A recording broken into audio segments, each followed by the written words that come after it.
Good morning, this is Keller on the Go. With all you need to know in news and weather as you start your day.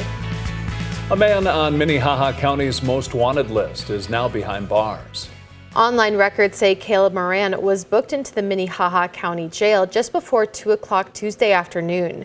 He is charged with rape and sexual contact with a child. We first told you about Moran back in August 2023. Moran is accused of raping a child numerous times dating back to 2012 when the girl was just 5 years old. The victim came forward when she was 15 to report a vicious cycle of sexual abuse that allegedly happened to her between the ages of 5 and 9 years old. Court documents say Moran lived in the same house as the victim. A Yankton man has changed his plea and was sentenced to life behind bars for killing a woman in 2025.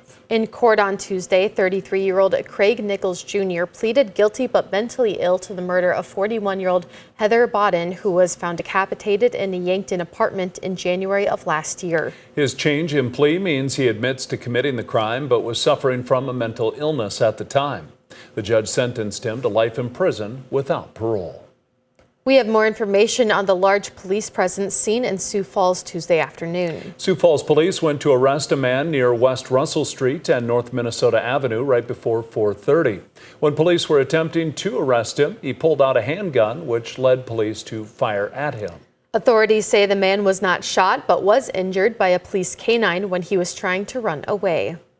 A semi-crash caused early morning disruptions along Highway 16 near Rockerville. Crews were called out just before 2 a.m. where they found a semi that had gone through a guardrail and down a steep ditch, sustaining heavy damage. Northbound traffic was temporarily shut down as crews cleared debris from the road. The highway has reopened, but drivers should expect lane closures later this morning when tow crews remove the truck. Officials urge caution as today's rain and below freezing temperatures could create icy conditions on the roads. Now let's get a check of our weather with meteorologist Scott Mundt. Good morning, Scott. All right, good morning, everybody. We continue to follow a wintry mix. Things are starting in the form of snow across, we'll say north central South Dakota. We've been following that with our Mobridge live cam. And as we get into the afternoon today, we'll have temperatures that will be below average, better chance for more widespread precipitation later this afternoon and evening across eastern Ketherland, as we'll have temperatures in the 30s and 40s. Watch for freezing rain tonight, east central South Dakota into western Minnesota. And Brian will have more details coming up. Thank you, Scott. O'Gorman's Sydney Terveen was announced as our first finalist for the Girls Basketball Player of the Year yesterday, and now it's time to unveil our second nominee, Ashlyn Kopel from Wagner. The senior was named our Player of the Year a year ago and had another standout season this year. The Nebraska commit dropped 28 points per game to go along with 14 rebounds and nearly 4.5 assists per game. Kopel led the Red Raiders to the state tournament for a second straight season alongside her parents who coached the team. I'm just gonna remember all the memories of getting to be able to share the court with some of my best friends and my family. So that's been all really cool. Kopel is our second repeat nominee, along with Terveen, announced Monday.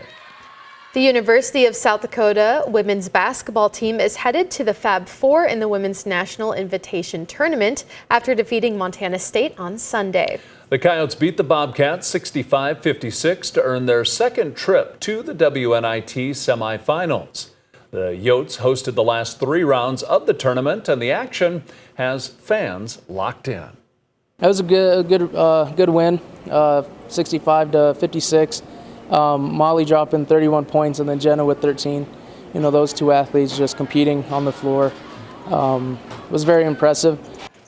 The Yotes will play Illinois State at the Sanford Coyote Sports Center at 7 p.m. tonight. The St. Francis House in Sioux Falls is preparing to celebrate Easter with its guests. Volunteers assembled 300 Easter baskets over the weekend to hand out to children at a number of nonprofits and a nearby church on Easter. Jim Hanna has been a guest at the St. Francis House for 2 months and helped fill the baskets. Not only am I working, but then I'm also helping out with giving back to the community. Like we had the assembly line doing this here and then putting them together, and it was just fun, because you don't know where they're going to go, but they're going to go help the needy families or families that are less fortunate. The St. Francis House will also serve special meals on Easter with meats and cheeses, veggies and dips for lunch and a complete ham dinner Sunday evening. That's a look at some of our top stories. Now let's get another Check Your Weather with meteorologist Brian Karstens. Brian?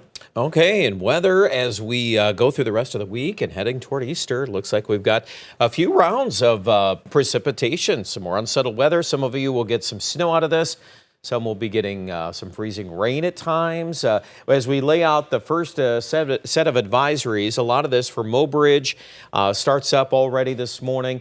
We've got snow already coming down, and we expect some additional snow to pick up tonight. Folks in Aberdeen, you're also under that advisory. More of that for tonight and tomorrow. And then this circled area north of Sioux Falls is basically where some glazing can occur. Probably more so tomorrow morning or very late tonight. Today's forecast not that way at all. In fact, I expect it to be just a patchwork of rain or snow chances. And speaking of that, that's also what you're seeing on Futurecast here west of Sioux Falls. Even Sioux Falls itself here this afternoon. A little bit of that mixed precipitation, or the trend here is probably more toward just plain rain showers. But initially, just because we've got some dry easterly winds, that's a little tricky. I've mentioned that several times. This whole system is going to be a lot of these little changes or these little small, differences in what can make a snow forecast versus freezing rain versus rain. It really comes down to some of that easterly wind. And then frankly, tomorrow morning, even with a northeast wind, we're right there just above freezing in Sioux Falls. But Brookings, Watertown, that's a little more problematic. Then you've got numbers maybe a little below the freezing mark, and you'll see more of that evidence of that pink showing up along the Buffalo Ridge. You source out more snow chances for Aberdeen and Mobridge. So you end round one there in that 2 to 5 inch range in the north central and the northeast. But then we quickly go on its heels. There's going to be a new batch of precipitation coming in for Friday morning, and that could easily be some more freezing rain. Exactly where the heaviest of that would be, I would probably say that central area around Pierre, extending on Highway 14 eastward. Sioux Falls, I'm not as concerned about it. I think it's probably going to be mainly rain.